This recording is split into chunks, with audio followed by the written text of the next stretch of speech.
Hello students, कैसे हो आप सब।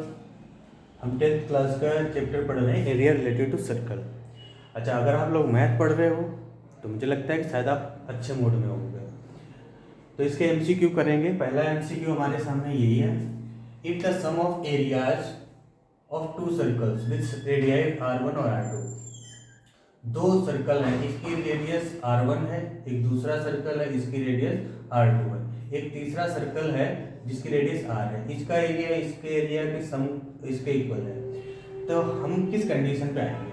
तो जब भी एरिया की बात होगी तो बड़े सर्कल का जो एरिया होता है दोनों छोटे सर्कल की रेडियाई के स्क्वायर के सम के इक्वल होता है।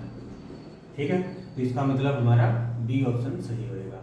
अच्छा, करते कैसे हैं? जैसे इसका अगर हम एरिया निकालेंगे तो क्या होगा, पाई आर स्क्वायर। इसका हो जाएगा pi r1 square plus pi r2 square. Pi हमने दोनों से कॉमन ले लिया, ये हो गया r square equal to pi, यहाँ से भी कॉमन ले लो तो r1 square plus r2 square. पाई से पाई कैंसिल कर देंगे तो क्या आंसर मिलेगा, बी ऑप्शन सही हो जाएगा। अच्छा, इसी तरह से अगर हम ये कहें कि दोनों का सरकमफ्रेंस, दो का सरकमफ्रेंस का सम जो है वो तीसरे के बराबर है, मतलब 2 पाई आर जो है तो 2 पाई r1 प्लस 2 पाई r2, 2 पाई r2। तो यहाँ से हम क्या करेंगे, 2 पाई r ऐसे लिख लिया, यहाँ से 2 पाई कॉमन ले लेंगे, r1 प्लस r2 हो जाएगा। 2 पाई से 2 पाई कैंसिल तो r कितना हो जाएगा, r1 प्लस r2। तो ध्यान रखना है, एरिया जब भी हो तो स्क्वायर लेना है, और जब भी पेरीमीटर हो या सरकमफ्रेंस हो तो r1 प्लस r2 ऐसे लिख लेना है। देखो सेकंड क्वेश्चन में क्या है, वही बात हो गई जैसे पहले क्वेश्चन में मैंने समझा रखा है कि सरकमफ्रेंस का सम अगर थर्ड सर्कल के बराबर दे रखा है तो आपको क्या करना होता है, उनकी रेडियाई का सम जो थर्ड रेडियस के बराबर हो जाएगा। तो आप देख सकते हो, अगर आपको ये प्रॉपर्टी याद है, जैसे मैंने ऊपर बता दिया कि अगर स्क्वायर है, अगर एरिया को निकालना तो इनके स्क्वायर के सम के इक्वल कर देना है, और सरकमफ्रेंस या पेरीमीटर की बात हो तो r1 plus r2 equal to r हो जाएगा। देखो छोटी क्लास में हम कई बार कर चुके हैं कि एक वायर होती है, उससे सर्कल बना होता है, और फिर उसको उसी को फोल्ड करके या बेंड दोबारा से बेंड करके हम स्क्वायर बना देते हैं। तो एरिया बताओ, या इनका सरकमफ्रेंस या उसका पेरीमीटर पूछ लेते थे। इसमें भी यही काम है कि अगर एक सर्कल है और एक स्क्वायर है और इसका जो पेरीमीटर है वो इक्वल है तो एरिया इसका ज़्यादा होगा, एरिया इसका ज़्यादा होगा। ठीक है, और अगर मैं आपसे ये कहूँ कि दोनों का एरिया अगर इक्वल दे रखा है तो सरकमफ्रेंस पूछा जाए तब आपका स्क्वायर का ज़्यादा हो जाएगा। यहाँ पे एरिया पूछा गया है तो एरिया किसका ज़्यादा होएगा, सर्कल का एरिया स्क्वायर के एरिया से ज़्यादा होगा, मतलब हमारा बी ऑप्शन सही होगा। देखो क्वेश्चन में क्या बोल रहा है, area of largest triangle can be described in a semi circle. ये रहा सेमी सर्कल, ये सेमी सर्कल है, इसमें एक लार्जेस्ट ट्रायंगल कौन सा बनेगा, लार्जेस्ट ट्रायंगल आपको इस तरह से बनाना है। ठीक है, और लार्जेस्ट ट्रायंगल इस तरह से हमने बना लिया। अब हमें बताना है इसका एरिया। तो इसमें क्या लेना है, इसको आइसोसेलिस बनाना है, मतलब ये साइड इस साइड के इक्वल होनी चाहिए, तो तभी वो क्या क्या मिलेगा हमें, लार्जेस्ट एरिया मिलेगा। ठीक है ना। अच्छा, अगर आपको ये वीडियो अच्छी लग रही हो तो आप वीडियो को लाइक जरूर करें और सब्सक्राइब जरूर करना है चैनल को। देखो इसमें इसकी रेडियस कितनी है, r, तो हमने क्या किया, ये तो सेंटर हो गया, तो इसकी ये है आइसोसेलिस ट्रायंगल, तो ये परपेंडिकुलर बनेगा कि नहीं बनेगा, तो ये r है, ये भी r है, ये भी r है, तो बेस कितना हो गया, बेस हो गया 2r, और हाइट कितनी हो गई r, तो एरिया निकाल लो, एरिया ऑफ ट्रायंगल कितना हो जाएगा, 1/2 बेस 2r और हाइट r, 2 से 2 कैंसिल, कितना हो जाएगा, r स्क्वायर यूनिट हो जाएगा, मतलब हमारा ए ऑप्शन सही होगा। देखो इस क्वेश्चन में क्या है कि पेरीमीटर ऑफ सर्कल और पेरीमीटर ऑफ स्क्वायर दोनों के इक्वल है, हमें ये बताना है कि उनके एरिया का रेशियो। तो आपको पता होगा कि इसका एरिया, सर्कल का जो एरिया है वो स्क्वायर के एरिया से ज़्यादा होएगा, तो मतलब यहाँ से देखो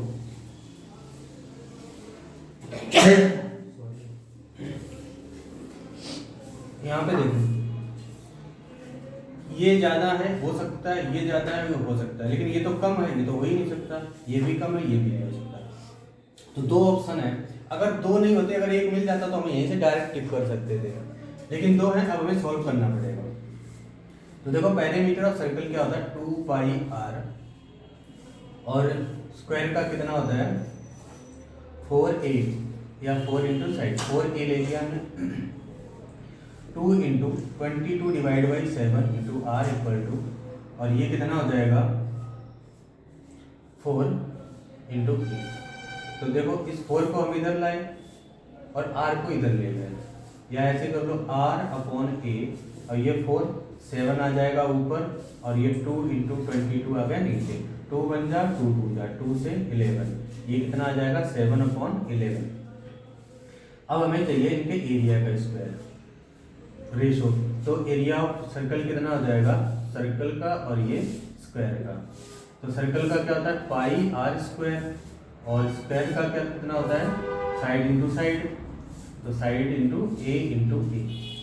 अब आप समझो पाई की वैल्यू होगी 22 डिवाइड बाई 7, आर की वैल्यू कितनी है 7 इंटू 7 अपॉन ए कितना है 11 इंटू 11। 7 से 7 कैंसिल हो गया, 11 बन जा 11 2 जा, तो ये कितना आ गया 14 अपॉन 11। क्या रेशो आएगा 14 रेशो 11। तो इसका मतलब हमारा बी ऑप्शन सही आ गया। क्वेश्चन नंबर 6 में ये बोल रहा है कि एक दो पार्क है छोटे छोटे, एक पार्क, दोनों कैसे सर्कुलर, और उन दोनों का जो एरिया है उसी एरिया के इक्वल हमें थर्ड पार्क बना देना है। फर्स्ट क्वेश्चन आपको याद रख करना है कि दो छोटे छोटे सर्कल हैं, उनका जो एरिया है एक बड़े सर्कल के इक्वल है, तो बड़े सर्कल की जो रेडियस है वो कितनी होती है। आपको अगर वो ध्यान है तो ये क्वेश्चन बिल्कुल मतलब 1 मिनट भी नहीं लगना है पूरा। तो हम क्या कर देते थे, जो पूरे बड़े पार्क की रेडियस है उसका स्क्वायर दोनों छोटे पार्क की रेडियस के स्क्वायर के सम के इक्वल होता था कि नहीं। तो पूरा फॉर्मूला लगाने की जरूरत ही नहीं है, आप ऐसे कर सकते हो। तो इसकी रेडियस ये r1 कितनी हो जाएगी 8, इसकी रेडियस r2, क्योंकि ये डायमीटर्स दे रखे हैं वहाँ पे, तो ये हो जाएगी 6 मीटर। तो ये वैल्यू यहाँ पुट कर लो, तो ये हो जाएगा 8 स्क्वायर प्लस 6 स्क्वायर, ये हो जाएगा 64 प्लस 36। तो r इक्वल टू कितना हो जाएगा, ये 100 हो गया, तो ये 100 का स्क्वायर रूट करेंगे, तो r की वैल्यू कितनी आ जाएगी 10 मीटर। तो हमारा सही आंसर क्या होएगा ए। इस क्वेश्चन में क्या है कि एक सर्कल है इंस्क्राइब्ड इन ए स्क्वायर। एक स्क्वायर में मान लो ये सर्कल है और ये स्क्वायर है, स्क्वायर में ये इंस्क्राइब्ड है।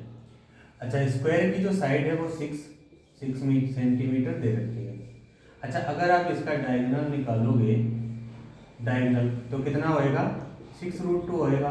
नहीं पता है तो पाइथागोरस थ्योरम लगा लेना, ठीक है। और जो डायगोनल होता है वही सर्कल का डायमीटर होएगा। तो आप ये समझो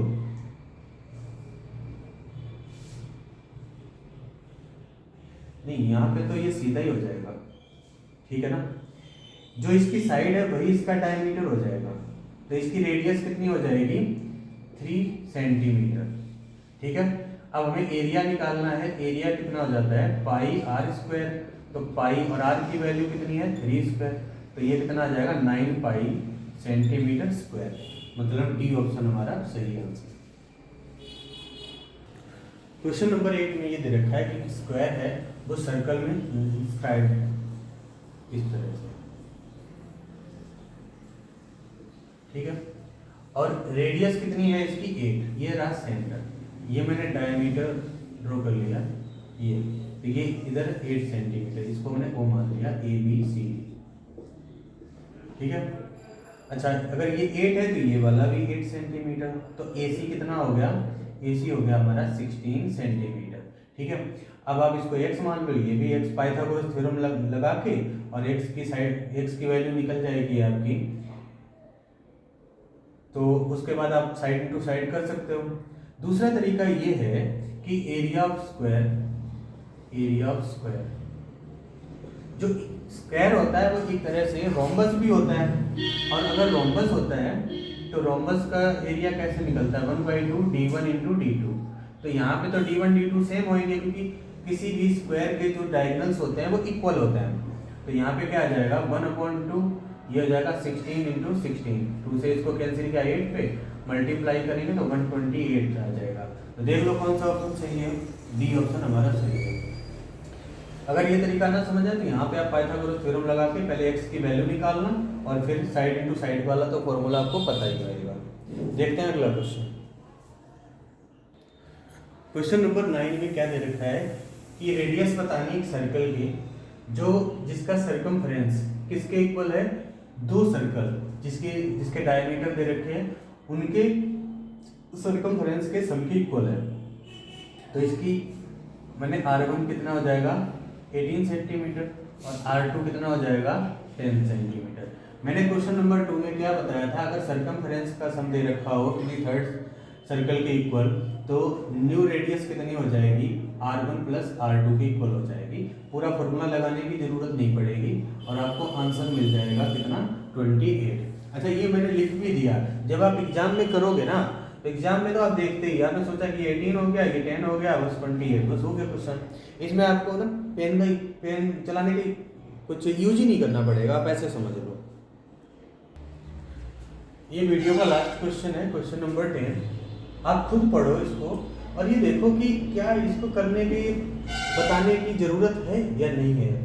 आपको शायद फर्स्ट क्वेश्चन याद होएगा, उसमें मैंने क्या कराया था, आप डायरेक्ट यहाँ से वैल्यू फाइंड कर सकते हो और इस तरह का मैं क्वेश्चन भी करवा चुका हूँ। बस फर्क ये है कि उसमें रेडियस निकालनी थी, इसमें डायमीटर निकालना है। आप डायमीटर रेडियस निकाल के डबल कर देना, डायमीटर हो जाएगा। तो ये क्वेश्चन आपके लिए होमवर्क में है, आप इसका आंसर जो है कमेंट बॉक्स में ज़रूर लिखना।